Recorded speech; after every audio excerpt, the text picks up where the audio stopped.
नमस्कार दोस्तों, study centre के यूट्यूब चैनल पर आपका स्वागत है। आज हम लोग गणित के 5 अति महत्वपूर्ण प्रश्न को शॉर्ट ट्रिक से बनाने का प्रयास करेंगे, जो आगामी सभी परीक्षाओं में बहुत ही महत्वपूर्ण और बार-बार पूछे जाने वाले प्रश्न हैं। तो चलिए दोस्तों, पहले प्रश्न की ओर चलते हैं। आज का हमारा पहला प्रश्न है, एक वस्तु पर क्रय मूल्य से 50% अधिक अंकित किया जाता है और इसे 40% की छूट पर बेचा जाता है। लाभ या हानि प्रतिशत क्या है, वो हमें बतलाना है दोस्तों। तो प्रश्न बहुत ही सिंपल है दोस्तों। कह रहा है कि क्रय मूल्य से 50% अधिक, तो किसी भी वस्तु का क्रय मूल्य क्या होता है? 100% होता है। अब उस पर कह रहा है 50% अधिक, तो 150 हो गया। अब कह रहा है कि इस पर 40% छूट के बाद बेचा जाता है, तो लाभ या हानि प्रतिशत ज्ञात कीजिए। तो 150 पर 40% छूट का मतलब क्या हुआ? 60% पे बेचा जा रहा है। ठीक है दोस्तों, 1 शून्य से 1 शून्य 1 कैंसिल, 1 शून्य से 1 शून्य 1 कैंसिल, यानी 15 छक्का 90। यानी 100 रुपये की वस्तु अगर 90 रुपये में बेचा जा रहा है दोस्तों, तो कितने का लॉस हो रहा है? 10% का लॉस हो रहा है। 10 रुपये का लॉस हो रहा है, तो इसको अगर परसेंटेज में निकालना रहेगा तो 10/100 गुने 100 कैंसिल हो जाएगा, यानी 10% का हानि हो रही है। तो देखेंगे 10% की हानि किस ऑप्शन में है, तो ऑप्शन नंबर ए जो है वो सही हो जाएगा दोस्तों। तो मैं उम्मीद करता हूँ दोस्तों, यह प्रश्न आप लोगों को बहुत अच्छे तरीके से समझ में आ गया होगा, और यदि इस तरह के प्रश्न आपके एग्जाम्स में पूछे जाते हैं तो आप बहुत ही आसानी से सॉल्व कर सकते हैं। चलिए दोस्तों, अगले प्रश्न की ओर चलते हैं। हमारा अगला प्रश्न है, अभिनव और आकाश की वर्तमान आयु का अनुपात 7:5 है। 8 वर्ष बाद अभिनव की आयु 36 वर्ष होगी। आकाश अब कितने साल का है? तो बहुत ही सिंपल प्रश्न है दोस्तों। देखिए, कह रहा है कि 8 वर्ष बाद अभिनव जो है वो 36 वर्ष का होगा। मतलब अभी फ़िलहाल कितने का है? तो 8 माइनस कर लेंगे, तो अभी पर फिलहाल जो है वो 28 वर्ष का है।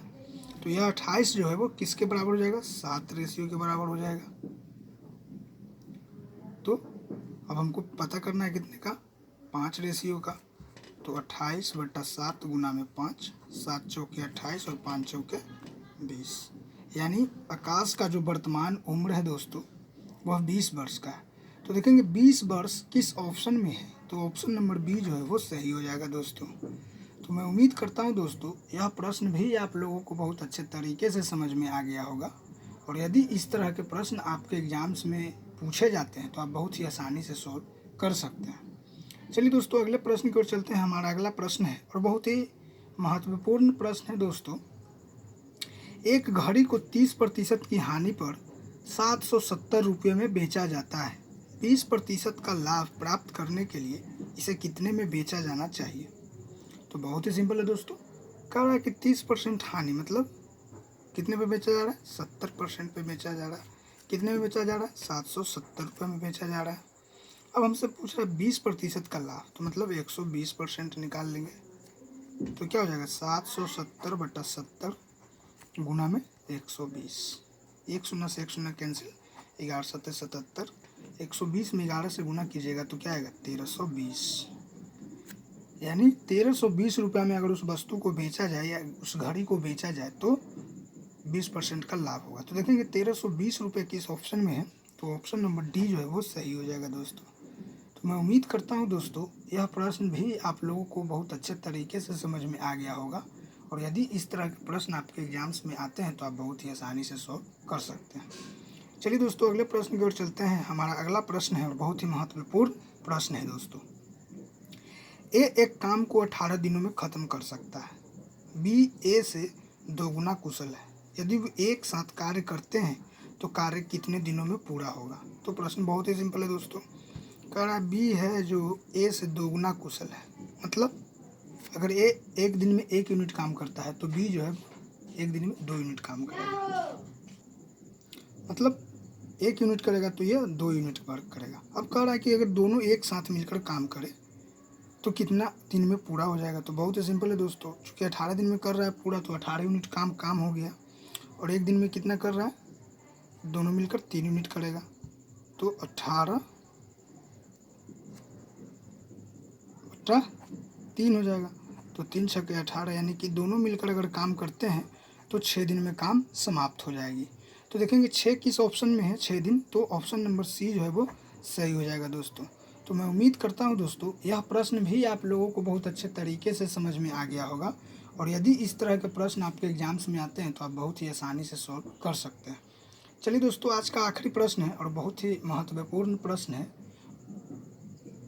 यदि a अनुपात b बराबर 4:5 और b अनुपात c बराबर 7:8 हो तो a अनुपात c ज्ञात कीजिए। तो बहुत ही सिंपल है दोस्तों, हमें दिया क्या है, a अनुपात b 4:5 दिया है, b अनुपात c क्या दिया है 7:8 दिया है। हमसे पूछ क्या रहा है, a अनुपात c पूछ रहा है, हमसे a अनुपात c पूछ रहा है। तो क्या हो जाएगा 4 एकम 4, 4 दूना को 8, क्या हो जाएगा 7:10। तो इसका राइट आंसर क्या हो जाएगा 7:10। तो देखेंगे 7:10 किस ऑप्शन में है, तो ऑप्शन नंबर ए जो है वो सही हो जाएगा दोस्तों। तो मैं उम्मीद करता हूँ दोस्तों यह प्रश्न और सारे प्रश्न आप लोगों को बहुत अच्छे तरीके से समझ में आ रही होगी, और बनाने का खुद से भी प्रयास कीजिए। और प्रश्न अगर समझ में आ रहा है दोस्तों तो चैनल को सब्सक्राइब जरूर करें और नोटिफिकेशन बेल को ज़रूर दबाएं, ताकि वीडियो जो अपलोड होते हैं उसका लिंक सबसे पहले आप तक पहुंचे। और वीडियो को जितना ज़्यादा हो सके लाइक और शेयर कीजिए, जिससे कि अधिक से अधिक विद्यार्थियों को इसका लाभ प्राप्त हो सके।